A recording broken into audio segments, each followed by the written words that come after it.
Perkembangan ekonomi pada masa demokrasi liberal. Nasionalis Deja-Vasche-Bank. Deja-Vasche-Bank adalah bank peninggalan Belanda yang berfungsi sebagai bank sirkulasi di Hindia Belanda.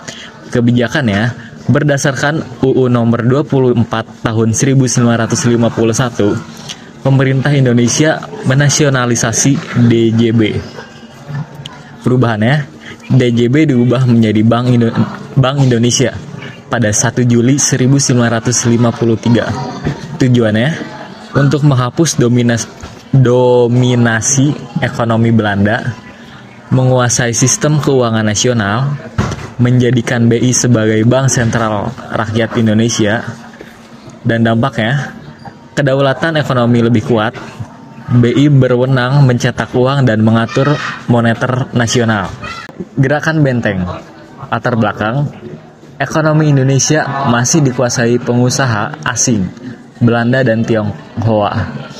Pemerintah ingin memperkuat pengusaha pribumi.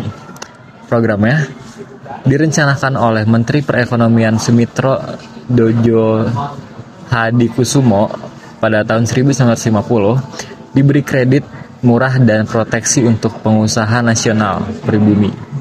Tujuannya untuk menciptakan kelas pengusaha nasional dan mengurangi ketergantungan pada ekonomi asing. Ada juga kegagalannya, yakni banyak pengusaha pribumi kurang pengalaman, modal, dan manajemen. Ada juga kreditnya tidak dipakai produktif. Akhirnya program dihentikan. Alibaba. Sistem ekonomi Alibaba adalah salah satu kebijakan ekonomi yang paling menonjol pada masa ini. Kebijakan yang ini dicetuskan oleh Menteri Perekonomian Mr. Iskok Jokro Hadisurjo pada masa Kabinet Ali Sastro Amijojo. Yang pertama ada tujuan mendorong pertumbuhan pengusaha pribumi.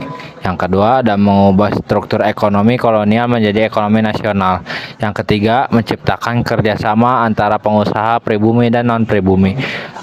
Yang kedua ada mekanisme. Pertama, istilah Ali merujuk pada pengusaha pribumi Indonesia. Yang kedua ada istilah Baba merujuk pada pengusaha non pribumi Tionghoa. Yang ketiga ada pemerintah memberikan bantuan kredit dan lisensi kepada pengusaha pribumi.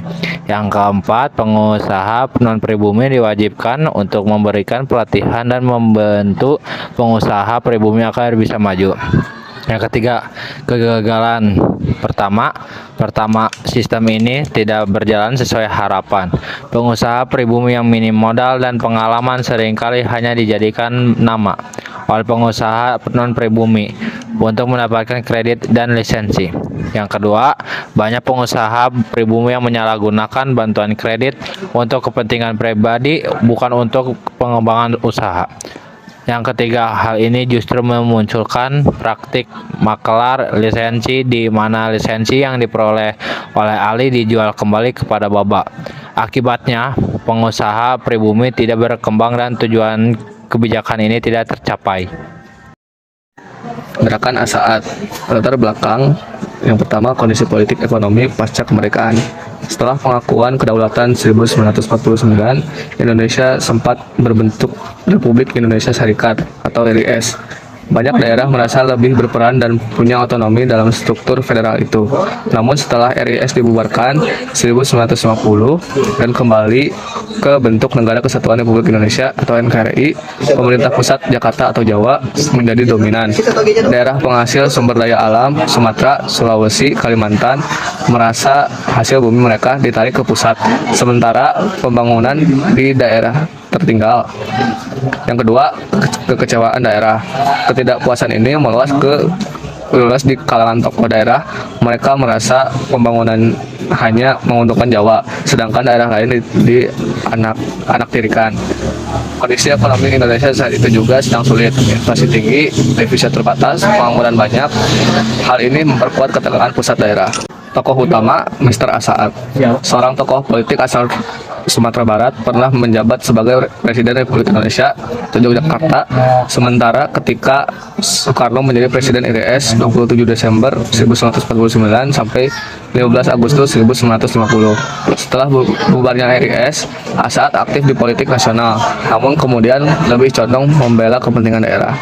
Gerakan Asaat 1950, tahun 1950, Mr. Asaat memimpin sebuah gerakan protes daerah yang kemudian dikenal sebagai Gerakan Asaat atau Gerakan Perjuangan Semesta. Yang ditututannya, yang pertama, pemerintah pusat harus lebih adil dalam pembagian hasil ekonomi daerah. Yang kedua, pembangunan harus merata, tidak hanya berfokus di Jawa. Yang ketiga, daerah harus memberi peran lebih besar dalam menentukan kebijakan ekonomi yang menyangkut kekayaan mereka. Perkembangan dan dampak. Gerakan Asaat merupakan awal tanda ketidakpuasan daerah terhadap pemerintah pusat di mana demokrasi liberal. Gerakan ini tidak berlangsung sebagai pemberontakan bersenjata, melainkan lebih berupa sikap politik dan tekanan moral dari tokoh-tokoh daerah.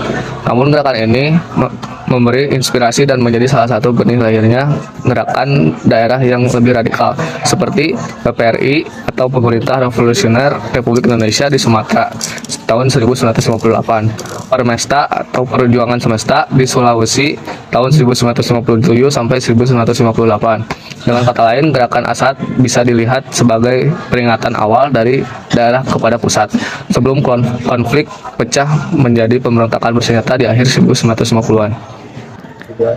Gunting Syafruddin, latar belakang. Setelah kemerdekaan, Indonesia menghadapi keuangan dan ekonomi yang sangat sulit. Inflasi tinggi, jumlah uang beredar yang besar, defisit anggaran yang membengkak. Banyak jenis mata uang yang beredar, uang ori, uang Republik Indonesia, uang bekas Hindia Belanda, Dijavas Bank, dan uang Nika dari pihak Belanda setelah pendudukan. Isi kebijakan. Pertama, menggunting uang secara fisik, memotong uang kertas menjadi dua bagian untuk pecahan tertentu. Yang kedua, uang yang kena, uang Nica dan uang Dijavas Bank pecahan 5 ke atas. Uang pecahan Rp 2,50 ke bawah tidak dipotong. Uang ori juga tidak dipotong. Yang ketiga, bagian kiri dari duit yang dipotong tetap berlaku sebagai alat pembayaran sah, nilai setengah dari nilai semula sampai tanggal tertentu.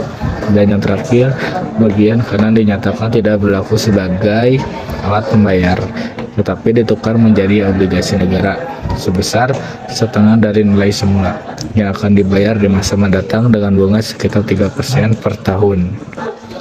Tujuan. Beberapa tujuan kebijakan ini adalah: yang pertama, mengurangi jumlah uang yang beredar agar inflasi bisa ditekan. Yang kedua, mengisi kas negara melalui obligasi yang dihasilkan dari bagian uang yang dipotong. Yang terakhir, merapikan sistem mata uang, menyatukan berbagai mata uang yang beredar agar lebih sederhana dan stabil. Dan yang terakhir, dampak dan kritik. Yang pertama, ada ketidakpercayaan masyarakat terhadap uang, terutama pengguntingan fisik ini membuat kebingungan dan kekhawatiran, utamanya bagi kelas bawah. Yang kedua, sulit distribusi dan penukaran uang yang dipotong secara fisik. Secara ketetapan waktunya, jika lewat batas waktu, uang kiri tidak berlaku lagi. Dan yang terakhir, efek sosial ekonomi yang terasa. Kelas menengah atas mungkin bisa mengantisipasi, tetapi rakyat kelas bawah lebih terdampak karena akses mereka terhadap layanan bank, penukaran, tempat ditunjuk terbatas.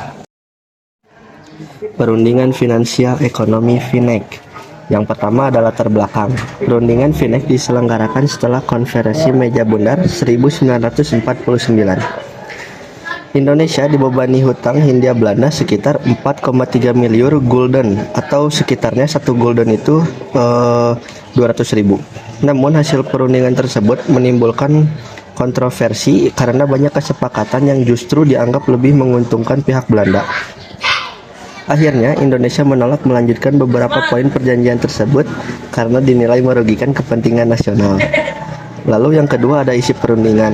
Dalam perundingan ini dibahas berbagai masalah penting, mulai dari penyelesaian hutang luar negeri Hindia Belanda, status perusahaan-perusahaan Belanda di Indonesia, hingga persoalan moneter, pembagian aset keuangan, dan perdagangan luar negeri yang masih ingin dikuasai Belanda. Lalu yang terakhir ada hasil perundingan. Hasil perundingan banyak menguntungkan Belanda karena Indonesia tetap dibebani hutang dan dominasi Belanda di bidang ekonomi masih kuat. Oleh karena itu, pemerintah Indonesia akhirnya menolak sebagian hasil kesepakatan tersebut. Rencana pembangunan 5 tahun. Latar belakang. Yang pertama, kondisi ekonomi pasca kemerdekaan. Ekonomi Indonesia masih lemah, sangat bergantung pada ekspor komoditas primer seperti karet dan minyak. Yang kedua, ada dominasi asing. Sektor-sektor vital masih dikuasai oleh perusahaan asing yang menimbulkan ketimpangan. Yang ketiga, ada tuntutan nasionalisme ekonomi. Muncul keinginan kuat untuk memiliki dan menguasai perekonomian nasional atau benteng. Selanjutnya ada tujuan membangun industri nasional untuk meningkatkan industrialisasi untuk mengubah Indonesia dari negara agraris menjadi negara industri. Yang kedua, meningkatkan kesejahteraan rakyat dengan menciptakan lapangan kerja dan memenuhi kebutuhan pokok masyarakat. Yang ketiga, ada mengurangi ketergantungan impor dengan memproduksi barang-barang konsumsi secara mandiri di dalam negeri. Hasilnya, yang pertama, instabilitas politik. Pergantian 7 kabinet berbeda selama periode pelaksanaan. Yang kedua, defisit anggaran. Pendanaan tidak memadai, mengandalkan pencetakan uang baru yang menyebabkan inflasi yang tinggi. Lalu ada konflik daerah. Muncul berbagai gerakan separatis seperti PRRI mengganggu konsentrasi dan stabilitas nasional. Yang terakhir, korupsi dan inefisiensi. Dana yang tersedia tidak dikelola dengan efektif. Musyawarah Nasional Pembangunan. Latar belakang, ekonomi yang belum stabil, inflasi tinggi, dan defisit APBN. Rencana pembangunan sebelumnya yang belum efektif. Tujuannya, menyusun rencana pembangunan nasional yang terpadu, menentukan prioritas pembangunan, pangan, sandang, transportasi, dan industri. Hasilnya, merumuskan garis-garis besar haluan pembangunan. Yang kedua, menentukan prioritas pembangunan, menghimpun gagasan dari berbagai daerah, dan menjadi forum koordinasi antara kementerian dan daerah dalam merencanakan pembangunan nasional. Kesimpulan, pada masa demokrasi liberal, yaitu pada tahun 1950 sampai 1959, pemerintah Indonesia berupaya membangun kedaulatan ekonomi melalui berbagai kebijakan, seperti nasionalis The Javasche Bank, Gerakan Benteng, Gerakan Alibaba, Gerakan Asaat, Gunting Syafruddin, Perundingan Vinek, penyusunan rencana pembangunan 5 tahun, dan MUNAP. Meskipun banyak program belum optimal akibat situasi politik yang tidak stabil, kebijakan-kebijakan ini menjadi awal penting dalam memperkuat ekonomi nasional dan mempersiapkan dasar bagi pembangunan di masa berikutnya.